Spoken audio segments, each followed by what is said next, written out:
مشرق وسطی میں قیام امن کے لیے سفارتی مشن، وزیر اعظم شہباز شریف پہلے مرحلے میں کل سعودی عرب جائیں گے۔ شہباز شریف قطر اور ترکی کا بھی دورہ کریں گے۔ وزیر اعظم شہباز شریف کی زیر صدارت اعلیٰ سطح کا مشاورتی اجلاس، وزیر اعظم کے مجوزہ غیر ملکی دوروں کا ایجنڈا طے کیا گیا۔ ایران امریکہ تنازع کے خاتمے کے لیے کوششیں جاری رکھنے پر اتفاق۔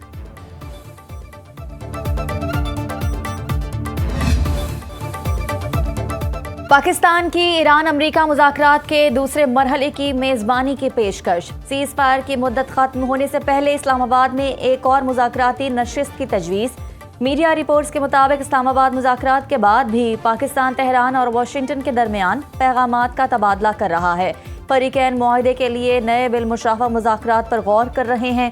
امریکی خبر ایجنسی کے مطابق امریکی عہدیدار نے توقع ظاہر کی مذاکرات جمعرات کو ہو سکتے ہیں۔ CNN کے مطابق امریکہ اور ایران کے مذاکرات اب بھی جاری ہیں۔ وائٹ ہاؤس کا امریکہ ایران مذاکرات کے دوسرے مرحلے پر واضح موقف دینے سے گریز۔ وائٹ ہاؤس کی ترجمان کیرولین لیوچ نے کہا کہ صدر ٹرمپ، نائب صدر JD وینس اور مذاکراتی ٹیم نے امریکی موقف اور ریڈ لائنز کو پہلے ہی واضح کر دیا۔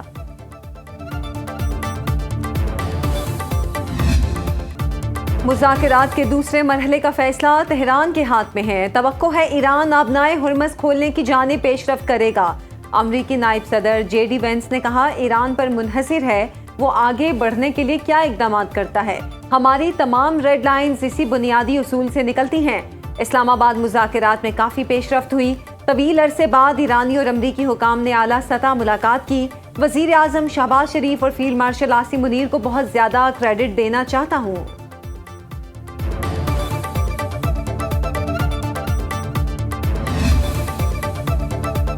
ایران کی یورینیم افزودگی معطل کرنے کی پیشکش۔ امریکی اخبار نیو یارک ٹائمز کا دعویٰ، رپورٹ کے مطابق صدر ٹرمپ نے ایران کی 5 سال کے لیے یورینیم افزودگی معطل کرنے کی پیشکش مسترد کر دی۔ امریکہ کا ایران سے 20 سال تک یورینیم افزودگی روکنے کا مطالبہ۔ امریکہ کا ایران سے افزودہ یورینیم کو ملک سے باہر نکالنے کا بھی مطالبہ۔ ایرانی مذاکراتی وفد کا اصرار تھا افزودہ یورینیم ملک کے اندر ہی رہے گی۔ ایران امن مذاکرات جاری رکھنے کو تیار ہے۔ فرانسیسی صدر میکرون سے گفتگو کرتے ہوئے ایرانی صدر نے کہا، اسلام آباد مذاکرات حتمی نتیجے تک اس لیے نہیں پہنچ سکے کیونکہ امریکہ نے نیک نیتی کا مظاہرہ نہیں کیا۔ امریکہ نے مذاکرات کے دوران زیادہ سے زیادہ مطالبات پر اصرار کیا۔ مسعود پیزشکیان نے کہا کہ یورپ امریکہ کو بین الاقوامی قوانین کی پاسداری پر آمادہ کرنے میں تعمیری کردار ادا کر سکتا ہے۔ دھمکیاں، دباؤ اور فوجی کارروائی سے خطے میں صرف امریکہ کے خود ساختہ مسائل بڑھیں گے۔ تنازعات کے حل کے لیے سفارت کاری ترجیحی راستہ ہے۔ دنیا کو جنگل کے قانون کے خلاف مل کر چلنا ہوگا۔ چینی صدر نے مشرق وسطی بحران کے خاتمے کے لیے 4 نکاتی فارمولہ پیش کر دیا۔ بیجنگ میں صدر شی جن پنگ سے اسپین کے وزیر اعظم پیدرو سانچیز کی ملاقات۔ چینی صدر نے کہا، دنیا انتشار کا شکار قانون اور طاقت کی حکمرانی میں مقابلہ ہے۔ مشرق وسطی میں مشترکہ جامع تعاون پر مبنی اور پائیدار سیکیورٹی ڈھانچہ تشکیل دینا ناگزیر۔ اسپین کے وزیر اعظم پیدرو سانچیز نے کہا کہ ایران جنگ کے خاتمے کے لیے چین اہم سفارتی کردار ادا کر سکتا ہے۔ اسرائیل بین الاقوامی قوانین کی خلاف ورزی کر رہا ہے۔ اماراتی ولی عہد کی بھی صدر شی جن پنگ سے ملاقات۔ ترجمان چینی دفتر خارجہ نے کہا، آبنائے ہرمز کی امریکی ناکہ بندی کشیدگی میں اضافہ کرے گی۔ امریکی اقدام خطرناک اور غیر ذمہ دارانہ ہے۔ مکمل جنگ بندی ہی صورتحال کو بہتر بنا سکتی ہے۔ روسی وزیر خارجہ سرگئی لاروف چین کے دورے پر بیجنگ پہنچ کر امریکی ناکہ بندی کے باوجود چینی آئل ٹینکر آبنائے ہرمز سے گزر گیا۔ میڈیا رپورٹس کے مطابق رچ ٹیری ٹینکر چین کی ملکیت ہے۔ اس پر موجود عملہ بھی چینی ہے۔ امریکہ نے آبنائے ہرمز کی ناکہ بندی کر رکھی ہے۔ امریکی سینٹ کام کے مطابق امریکی بحریہ آبنائے ہرمز کی مؤثر اور مکمل ناکہ بندی یقینی بنا رہی ہے۔ محاصرہ آبنائے ہرمز کے مشرق میں خلیج عمان اور بحیرہ عرب تک نافذ ہے۔ میرین ٹریفک ڈیٹا کے مطابق اب تک 2 آئل ٹینکرز نے ناکہ بندی کے نفاذ کے بعد اپنا راستہ تبدیل کیا۔ آبنائے ہرمز کی ناکہ بندی کے خلاف تہران میں ہزاروں افراد سڑکوں پر نکل آئے۔ قومی پرچم اٹھائے ایرانیوں نے امریکی اقدام کے خلاف ریلیاں نکالیں۔ دنیا کو آبنۂ ہرمز کی ضرورت ہے، کئی ممالک نے رابطہ کر کے ناکہ بندی میں مدد کی پیشکش کی۔ ایران کی ناکہ بندی کے لیے کسی مدد کی ضرورت نہیں۔ امریکی صدر ٹرمپ نے کہا، ہم کسی ملک کو بلیک میل کرنے کی اجازت نہیں دے سکتے، ایران کی افزودہ یورینیم کو بھی کسی نہ کسی طرح حاصل کر لیں گے۔ ایران نے پیغام بھیجا تھا، وہ بے تابی سے ڈیل چاہتے ہیں۔ امریکی وفد نے ایران کے ساتھ اچھے مذاکرات کیے، ایران نے برے طریقے سے مذاکرات کیے۔ مذاکرات کے دوران ایران کے ساتھ متعدد نکات پر اتفاق ہوا، بہت سی باتوں پر سمجھوتا ہو چکا تھا، یورینیم کے معاملے پر اتفاق نہیں ہو سکا۔ امید ہے ایرانی بقیہ نکات پر بھی اتفاق کر لیں گے۔ ایران کسی صورت جوہری ہتھیار نہیں رکھ سکتا۔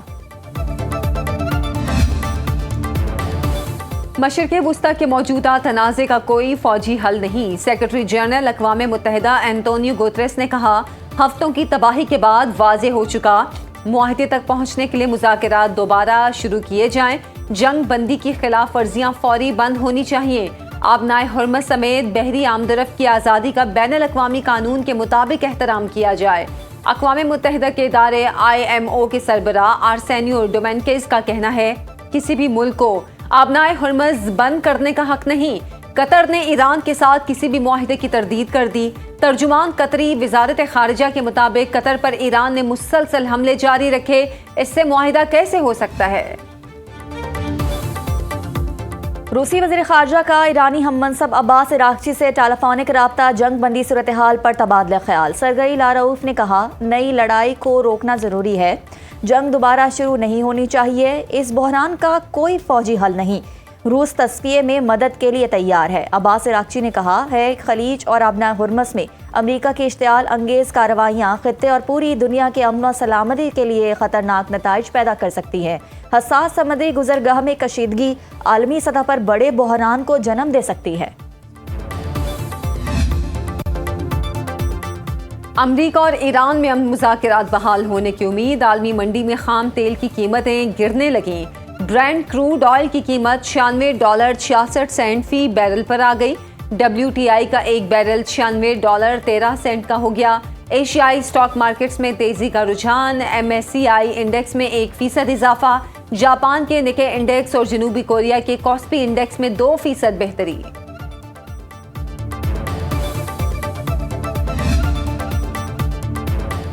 ایران کا 5 عرب ممالک سے جنگی نقصانات کے ازالے کے لیے بھاری حد جانی کا مطالبہ۔ ایرانی میڈیا کے مطابق اقوام متحدہ میں ایرانی مندوب امیر سعید ایروانی نے کہا، خطے کے ممالک کو جنگ میں کردار ادا کرنے پر معاوضہ دینا ہوگا۔ تاوان جنگ بحرین، سعودی عرب، قطر، متحدہ عرب امارات، اردن سے مانگا گیا۔ ایران کا موقف ہے، ان ممالک نے ایران کے خلاف جنگ میں امریکہ اور اسرائیل کی معاونت کی۔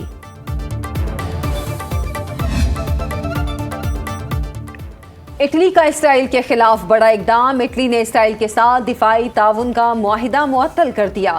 دونوں ممالک کے درمیان فوجی ساز و سامان اور ٹیکنالوجی کا تبادلہ معطل ہو گیا۔ اطالوی وزیر اعظم جارجیا میلونی کا کہنا ہے، اسرائیل کے ساتھ دفاعی معاہدے کی تجدید معطل کر رہے ہیں۔